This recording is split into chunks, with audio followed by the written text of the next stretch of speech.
Numbers अनुमान के मुताबिक रहे हैं। चौथी तिमाही में कंपनी की आय 27% और मुनाफा 15% बढ़ा है। कंपनी के मार्जिन में हल्का सा दबाव रहा है।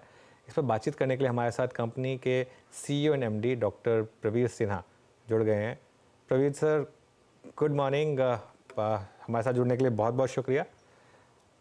पहले तो बताइए कि FY24 किस तरीके से रहा आपके लिए, कैसे अंत रहा इसका, और FY25 के लिए ब्रॉडली एक क्या व्यू बन रहा है? Good morning and thank you for having me on your show. सबसे पहले मैं आपको बताना चाहूंगा कि ये 18th कंसेक्यूटिव क्वार्टर में हमने प्रॉफिट का ग्रोथ दिखाया है और FY24 में हर क्वार्टर में हमने ग्रोथ दिखाया है। व्हाट इज इम्पोर्टेंट कि हमारा जो फाउंडेशन है और फंडामेंटल ऑफ द कंपनी ये बड़ा सॉलिड होता चला जा रहा है और हर क्वार्टर ऑन क्वार्टर हम इसमें इम्प्रूवमेंट दिखा रहे हैं परफॉर्मेंस में। और काफी सारे जो चीज हमने किया है उसका रिजल्ट्स और अच्छे आएंगे FY25 और 26 में। जैसे कि उड़ीसा डिस्कॉम हमने लिया कोविड के पीरियड में, इनिशियल फेज में काफी सारे चीज ठीक करने थे वहां पे, काफी उसमें ठीक हो गया है। FY24 में काफी स्टेबलाइज हो गया है और जो रियल बेनिफिट इसका है अब ये FY25 ऑनवर्ड्स दिखने लगेगा। जो प्रॉफिट हमारा इनफैक्ट जो पिछले साल आया उससे ज्यादा ही प्रॉफिट होगा FY25 में। सिमिलरली हमने मैन्युफैक्चरिंग प्लांट लगाया 4 गीगावाट का। ये 4 gigawatt solar cell and solar module का मैन्युफैक्चरिंग है। मॉड्यूल प्लांट ऑलरेडी कमीशन हो गया है, स्टेबलाइज कर गया है, ऑलरेडी प्रोडक्शन वहां पे फुल स्विंग पे है। जो सेल प्लांट है वो अगले महीने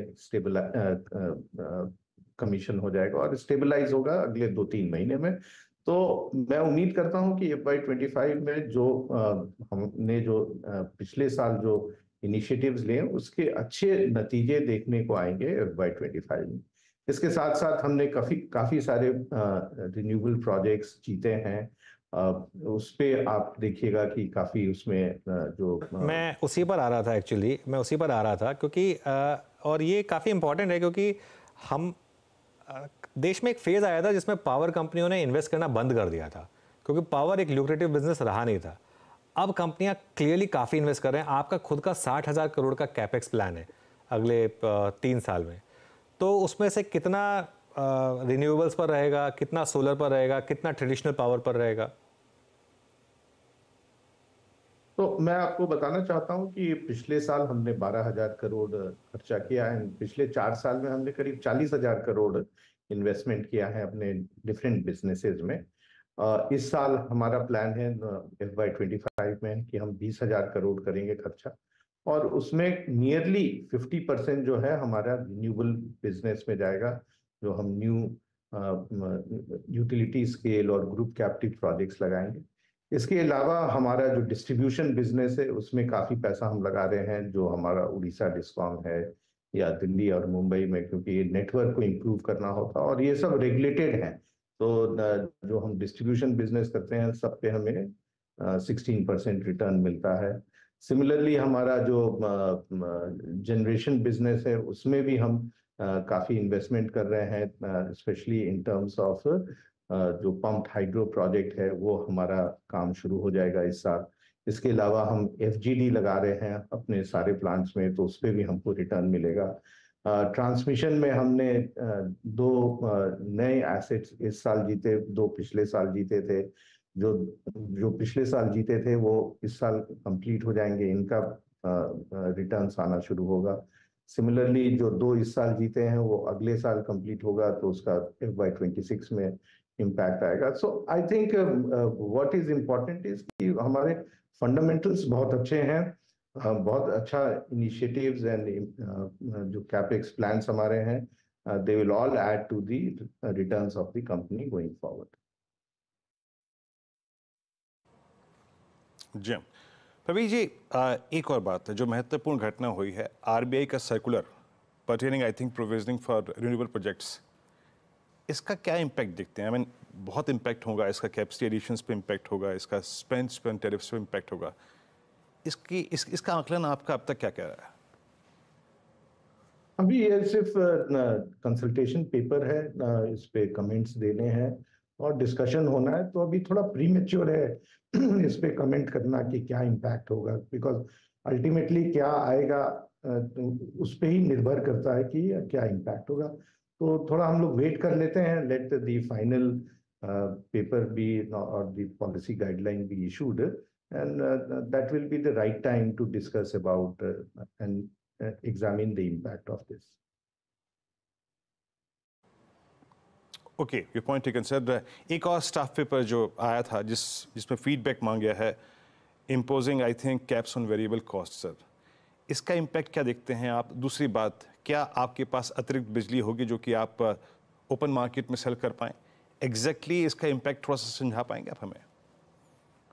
तो अगेन ये सब कंसल्टेशन पेपर्स होते हैं। आपको याद होगा कि 2 साल पहले एक्सचेंज में बिजली 20 रुपया तक जा सकता था, उसको पिछले साल उन्होंने CERC ने रिड्यूस कर दिया था कि maximum tariff can be 12 rupees, and इस साल रिड्यूस किया है 10 रुपया तक।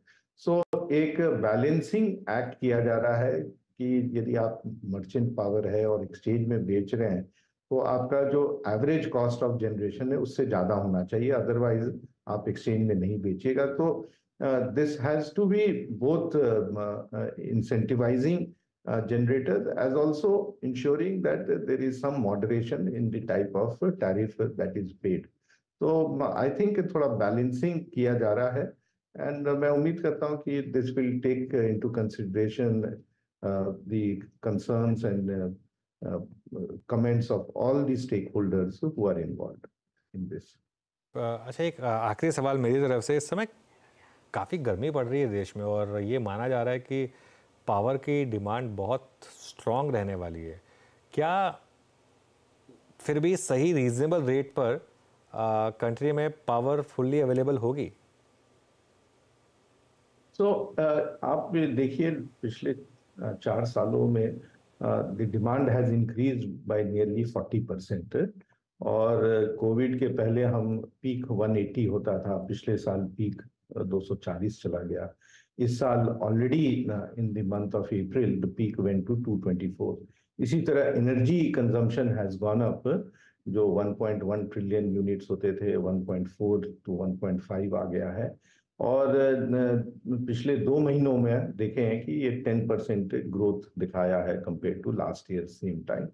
सो consumption of electricity has gone up, but what is good is that जो भी डिमांड होता है उसके हिसाब से अच्छा प्लानिंग हो रहा है, चाहे हमारे कन्वेंशनल जनरेशन हो, कोल एंड हाइड्रो, या हमारे new generation solar and wind. So इनका एक अच्छे से बंडलिंग किया जाता है और इस तरह से सप्लाई किया जा रहा है ताकि कोई शॉर्टेज नहीं हो।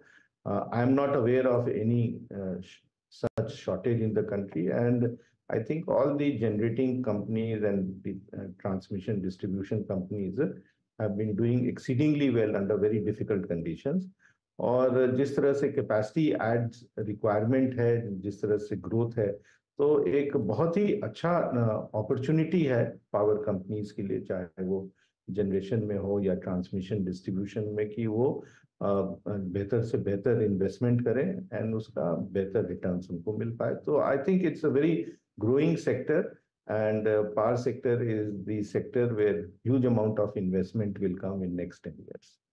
ओके, चलिए प्रवीण सर, बहुत बहुत शुक्रिया आज हमारे साथ जुड़ने के लिए, और आपको ऑल द बेस्ट। और एक बहुत ही महत्वपूर्ण सेक्टर में आप काम कर रहे हैं, देश के लिए बहुत इम्पोर्टेंट, और यही विश करेंगे कि जो आपने बातें कही वो सारी की सारी सही हो और आगे जाते हुए इसी तरीके से पावर प्रोडक्शन बढ़ता रहे देश में। थैंक यू सो मच आज हमारे साथ जुड़ने के लिए। Thank you.